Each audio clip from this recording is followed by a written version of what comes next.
हम धरती पर रहते हैं और यहाँ हम इंटरनेट का यूज़ करते हैं, जिसकी मदद से हम अपने सोशल मीडिया, ऑनलाइन वर्क और डेली लाइफ के कुछ ऐसे रूटीन हैं जो कि इंटरनेट द्वारा ही पॉसिबल है। तो हम उनका उपयोग करके उस चीज़ का काम करते हैं। आज इंटरनेट हमारी लाइफ का एक इम्पॉर्टेंट पार्ट बन गया है, एक ऐसा हिस्सा जो कि जिसके बिना हमारी ज़िंदगी अधूरी है, क्योंकि इंटरनेट ही आज ऐसा डाटा ही आदमी की श्वास बन गई है। मतलब कि डाटा के बिना इंसान कुछ नहीं कर सकता। आज के रेट में बता दूं कि इंटरनेट एक जीवन का बहुत बड़ा हिस्सा बन चुका है। लेकिन क्या आपने कभी सोचा है कि स्पेस में इंटरनेट कैसे चलता है?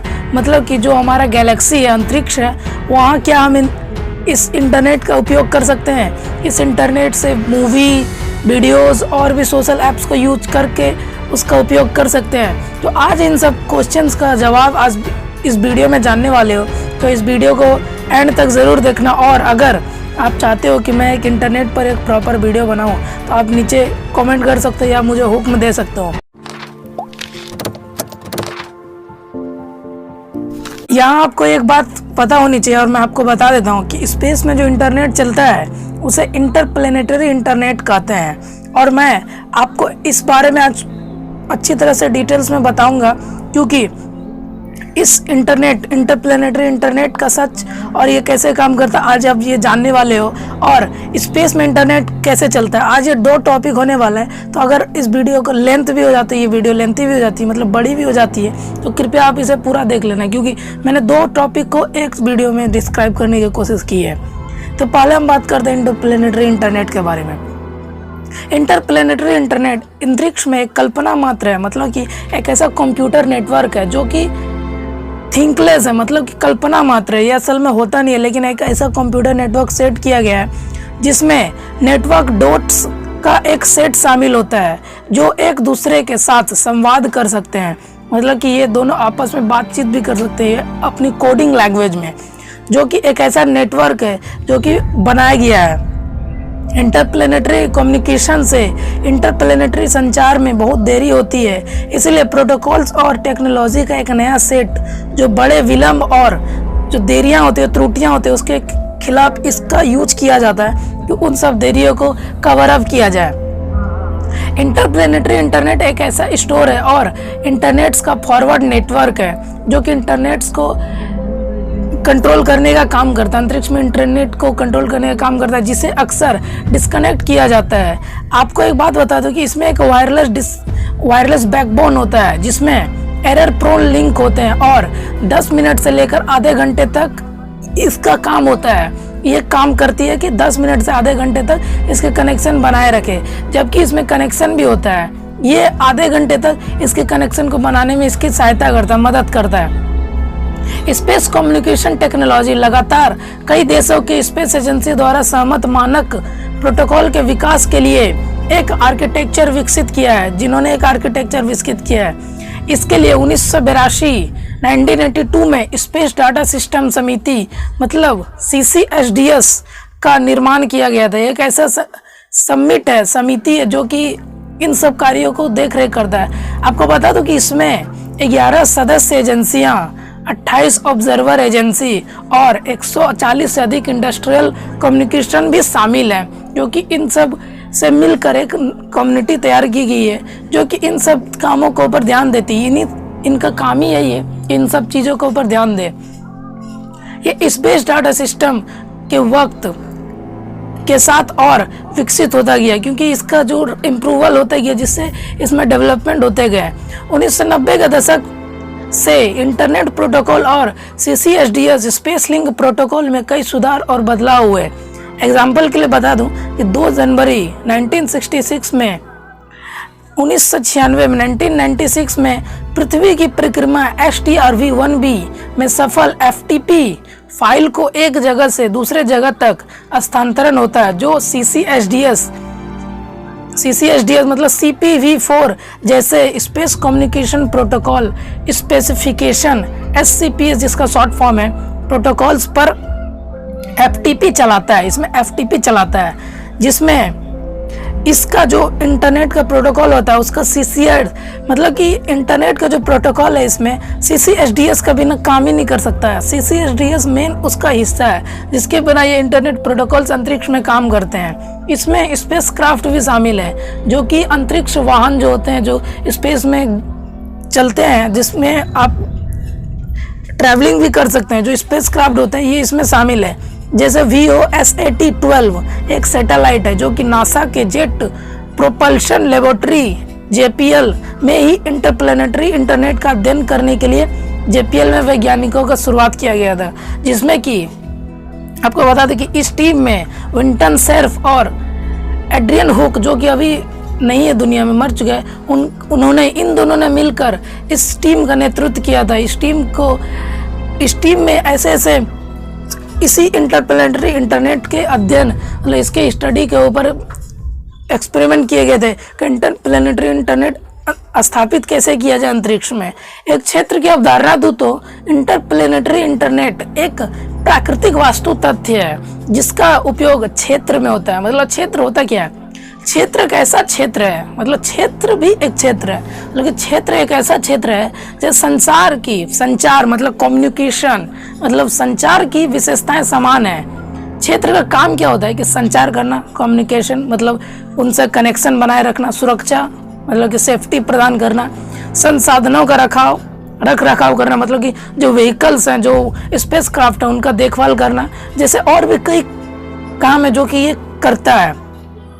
इंटरप्लेनेटरी इंटरनेट एक ऐसा क्षेत्रीय आंतरिक नेटवर्क है जो कि एक इंटरनेट कई क्षेत्रों में स्थलीय इंटरनेट, जैसे कि आपको एक उदाहरण दूं और एक बात बता दूं कि चंद्रमा या मंगल की सतह पर वातावरण में कई क्षेत्रों से एंड टू एंड संचार प्राप्त करने का यह एक मानक तरीका है, जिसके द्वारा चंद्रमा और मंगल ग्रह की सतह का जो फुटेज होता है ना उसको लिया जाता है। एंड टू एंड संचार मतलब कि उससे कम्युनिकेट किया जाता है कि कैसे सतह की खोज, जैसे पानी खोजने के लिए जो ऑर्बिटर के अंदर जो मशीन जाती है ना, वो इन्हीं सब इंटरप्लेनेटरी इंटरनेट ही उसे कवरेज करती है, उसका देखभाल करती है, उस पर नज़र रखती है और वो जो मैसेज भेजता है वो इसे कन्वर्ट करती है।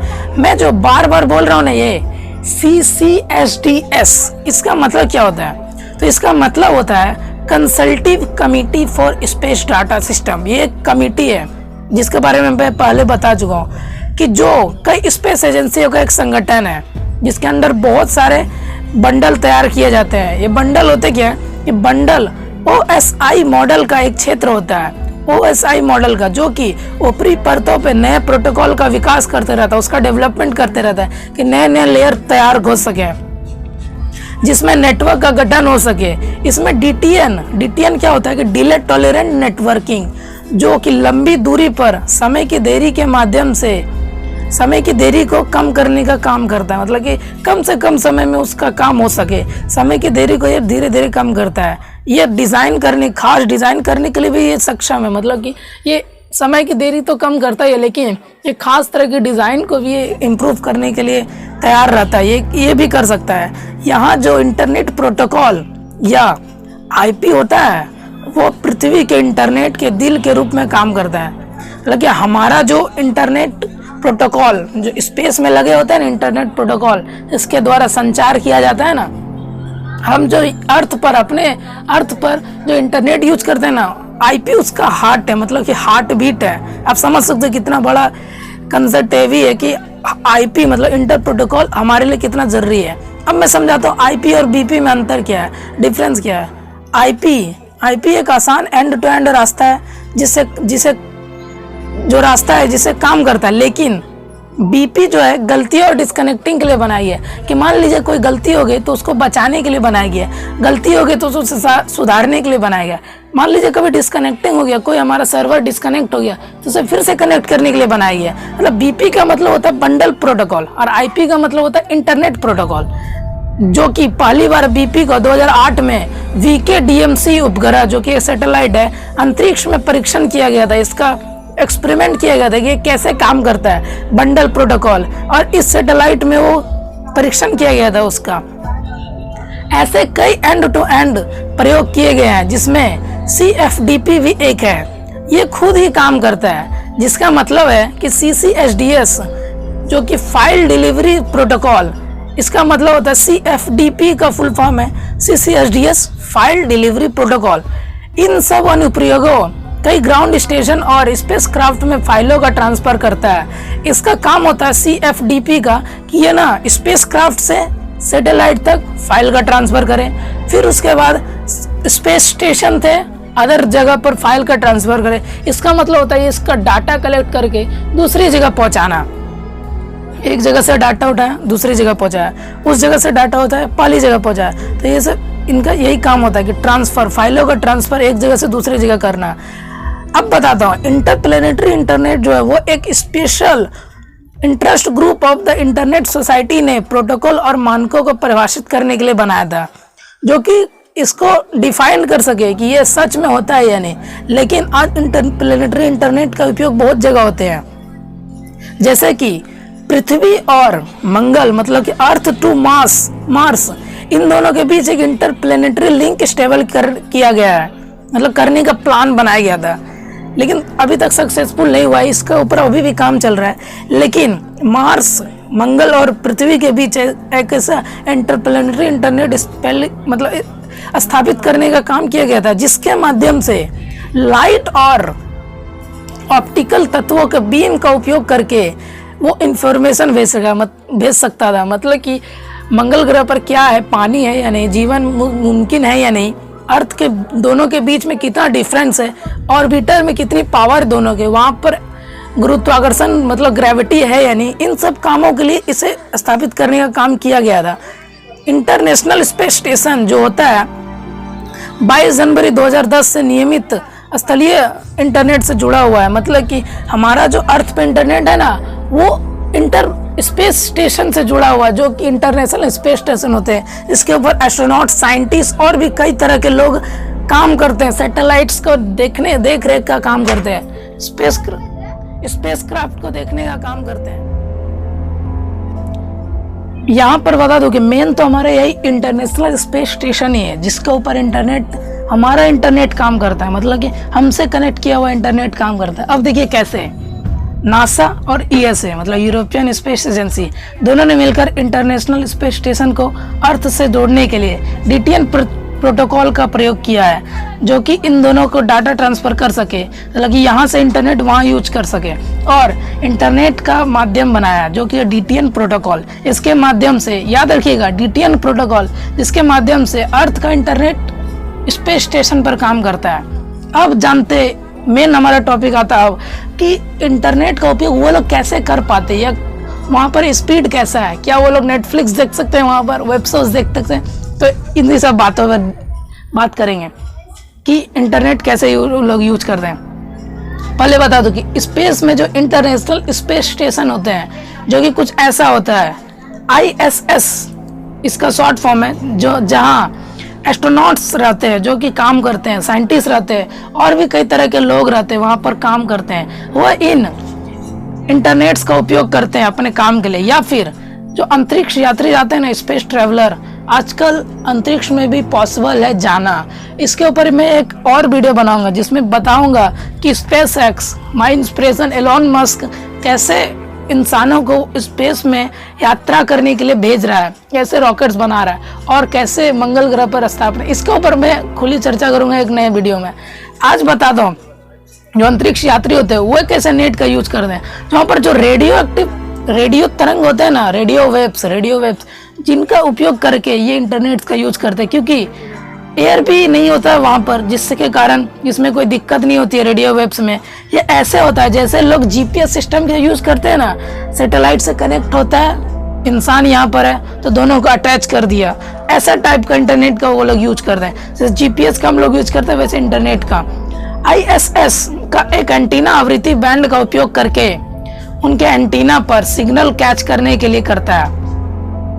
वहाँ जो स्पेस स्टेशन होते हैं वहाँ पर एक एंटीना लगा रहता है जो कि इंटरनेट को कैच करता है। मतलब कि एक ऐसा जैसे हम लोग का घर में डिश टीवी लगा रहता है जो सैटेलाइट्स के इमेज को कैप्चर कराता है हमारे टीवी में, वैसा टाइप का वहाँ पर एक एंटीना लगा रहता है जो कि हमारे अर्थ के इंटरनेट को कैप्चर करने का काम करता है। वो कैच करता है जिसके माध्यम से वहाँ इंटरनेट चलती है, जो तब इसे एक कंप्यूटर तक पहुंचाता है। वहाँ एक ऐसा कंप्यूटर बना हुआ है जिसके माध्यम से इस इंटरनेट को वहाँ पर ऑब्जर्व किया जाता है। फिर ये स्पेस जो इंटरनेट है इंटरनेशनल स्पेस स्टेशन पर काम करते हैं। यहाँ आपको बता दो कि स्पेस इंटरनेट जो कि आज बहुत जरूरी है, ये इसलिए भी जरूरी है क्योंकि ऐसे कई जगह है जो कि उबड़ खाबड़ है, जहाँ से पर इंटरनेट के केबल और वायर्स नहीं जा सकते, जहाँ पर टावर्स नहीं जा सकते इंटरनेट। आपको बता दो कि 90% इंटरनेट जो हमारे अर्थ पर चलता है वो समुद्र के नीचे गए वायरों से चलता है, जो वायर बने। मात्र 10% इंटरनेट हम लोग सैटेलाइट से, आप भूल जाइए कि सैटेलाइट से हम लोग इंटरनेट चलाते हैं। सैटेलाइट से हमारा टीवी चलता है, ज़्यादातर इंटरनेट उसी माध्यम से चलता है, जो कि इंटरनेट के ऊपर बनाऊंगा वीडियो तो आपको बता दूंगा कैसे वो होता है। और इसी कारण स्पेस इंटरनेट हमारे लिए इतना जरूरी है, क्योंकि हमको पता है कि जीपीएस आजकल सब जगह मुमकिन है, लेकिन ये जो इंटरनेट है हर जगह पॉसिबल नहीं, क्योंकि इसके लिए टावर लगाने पड़ते हैं, इसके लिए वायर्स लगानी पड़ती है। आप देखा होगा अगल बगल आपने टावर्स, तो इसलिए ना ये स्पेस इंटरनेट इतनी कमियों को दूर करेगा। इन सब कमियों को दूर करने के लिए स्पेस इंटरनेट की आवश्यकता हमें पड़ेगी, जो कि काफ़ी फायदेमंद होगी, जो कि काफ़ी अच्छा है। ये इंटरनेट सैटेलाइट जो होते हैं, उपग्रह होते हैं, उससे डायरेक्ट कनेक्ट किए जाएंगे, जिससे कि सैटेलाइट की संख्या भी बढ़ेगी और सैटेलाइट की संख्या बढ़ने से दूर दूर तक ये इंटरनेट जा पाएगी। एक और बात बता दूं कि आप इंटरनेशनल स्पेस स्टेशन जो IS होते हैं उस पर आप टीवी देख सकते हैं। हाँ, ये पॉसिबल है, आप वहाँ पर टीवी देख सकते हैं, जिसमें आपको अर्थ के चैनल भी आपको देखने को मिलेंगे। ये सब होता है किससे? स्टारलिंक एक ऐसा मतलब कि कनेक्शन है जो कि स्पेस एक्स सारे जगह पर प्रोवाइड करा रहा है और फ्यूचर में सब जगह ये प्रोवाइड करा देगा। ऐसा भविष्य में जरूर होगा कि तब केबल और वायर्स की कोई ज़रूरत नहीं होगी, वे रेडियो वेव्स द्वारा इंटरनेट चलेंगे जो सैटेलाइट द्वारा कनेक्ट होंगे।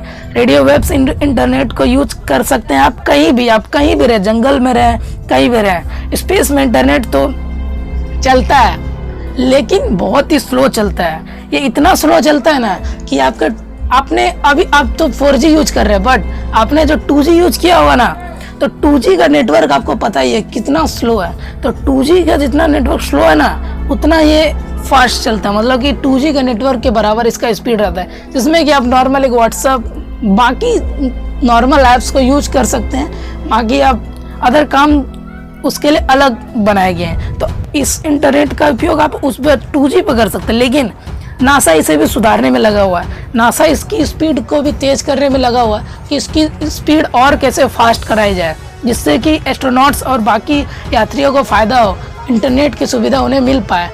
तो कैसा लगा आज का वीडियो नीचे कमेंट करके जरूर बताओ। नए हैं तो आप हमारे चैनल को सब्सक्राइब कर दें। Thank you so much.